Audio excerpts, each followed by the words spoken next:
আলোচনা সমালোচনা যেন থামছে না দেশের জনপ্রিয় ইউটিউবার তৌহিদুদ্দিন আফ্রিদির বিরুদ্ধে এবার দায়ের করা হলো হত্যা মামলা।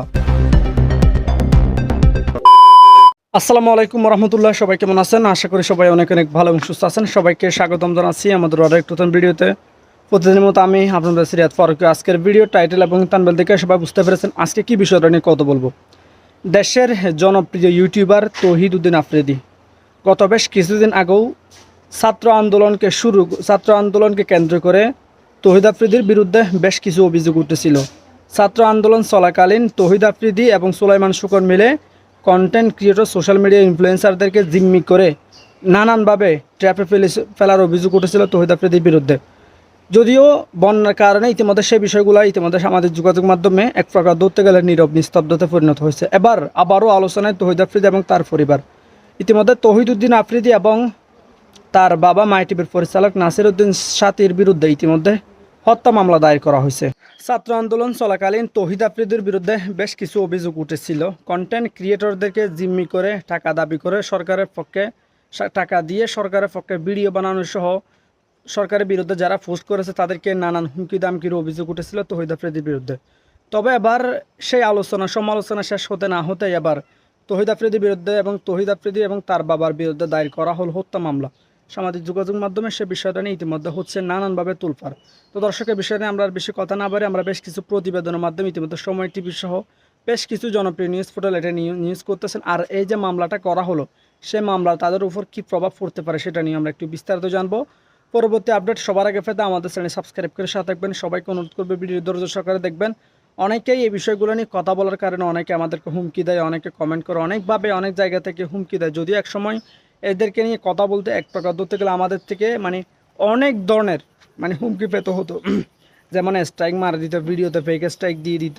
অনেক ধরতে গেলে তৌহিদ আফ্রিদির যে সত্য বিষয়টা এক সময় সোশ্যাল মিডিয়াতে বড় বড় টিভি চ্যানেল তাকে নিয়ে কথা বললেও যারা ছোটোখাটো ইউটিউবার আছে তাদেরকে নিয়ে তারা এক প্রকার ধরতে গেলে তৌহিদ আফ্রিদিকে নিয়ে কন্টেন্ট বানাতে একবার না 100 বার ভাবত।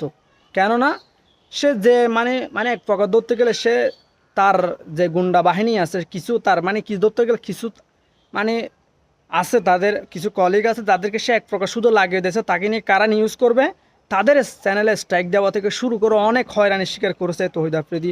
বিশেষ করে আমাকেও তৌহিদ আফ্রিদির কথা বলবো না, কারণ তৌহিদ আফ্রিদি এগুলো করে না। তৌহিদ আফ্রিদির আশেপাশে যারা আছে তাদের তৌহিদ আফ্রিদি এক প্রকার তাদেরকে দায়িত্ব দিয়ে দিয়েছে যারা আমাকে নিয়ে নিউজ করবে।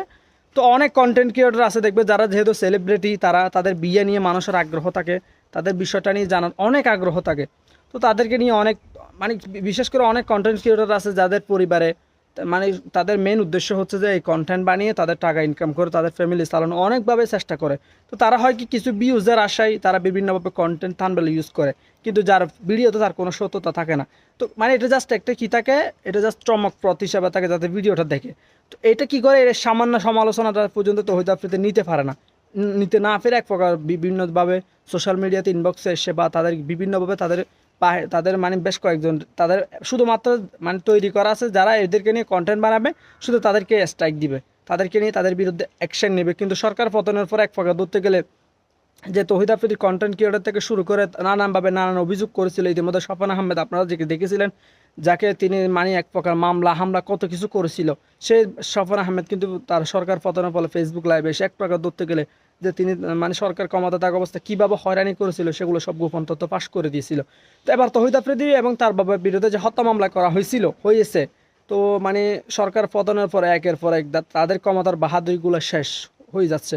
যদিও এই বিষয়গুলো নিয়ে অনেকে অনেকভাবে মন্তব্য করতেছে, তো আর বেশি কথা বাড়াচ্ছি না। এটা এতক্ষণ যে মন্তব্যগুলো করেছিলাম সেগুলো আমার ব্যক্তিগত মতামত, কেউ সিরিয়াসলি নেবে না। আর বেশি কথা না বাড়ি আমরা একটু ভিডিও ফুটেজের মাধ্যমে দেখে আসবো তৌহিদ আফ্রিদি এবং তার বাবার বিরুদ্ধে কেন হত্যা মামলাটি দায়ের করা হলো।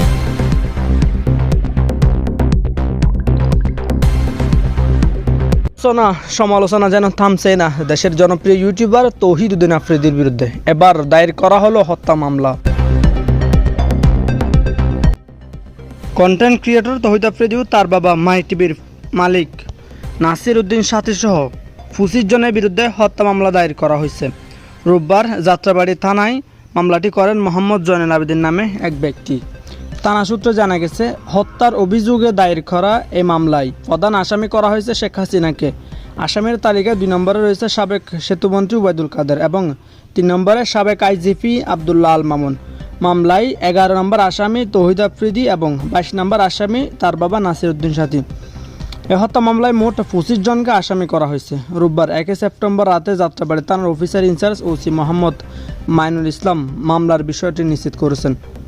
তিনি বলেন, মামলায় যাদের নাম রয়েছে প্রত্যেকের বিষয়ে তদন্ত করা হবে। তদন্তে উঠে আসবে কে জড়িত আর কে জড়িত নন।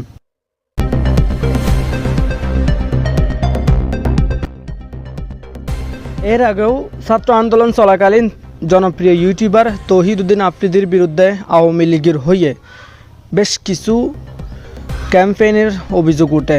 এই বিষয়টা নিয়ে ইতিমধ্যে সামাজিক যোগাযোগ মাধ্যম ফেসবুকে বেশ কিছু অভিযোগও তুলেছেন তৌহিদ আফ্রিদির বিরুদ্ধে RS ফাহিম, এর পাশাপাশি তাশরিফ খান, ফুডাপ্পি সহ অনেক কন্টেন্ট ক্রিয়েটররা। জানা যায়, সুলাইমান সুকনের সাথে দিয়ে আওয়ামী লীগের পক্ষ হয়ে ছাত্র আন্দোলন চলাকালীন ছাত্রদের বিরুদ্ধে ক্যাম্পেইনের অভিযোগ উঠেছে তার বিরুদ্ধে। সামাজিক যোগাযোগ মাধ্যমে এটা নিয়ে হয় তাকে নিয়ে নানান আলোচনা।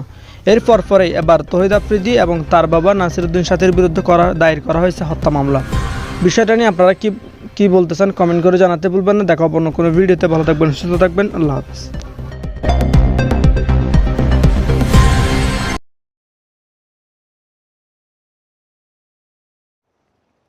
তো প্রিয় দর্শক, ভিডিওটি ভালো লাগলে অবশ্যই শেয়ার করে দিবেন। আমাদের চ্যানেলটিতে নতুন করে সাবস্ক্রাইব করতে ভুলবেন না। দেখা হবে অন্য কোনো ভিডিওতে। ভালো থাকবেন, সুস্থ থাকবেন। আল্লাহ হাফেজ।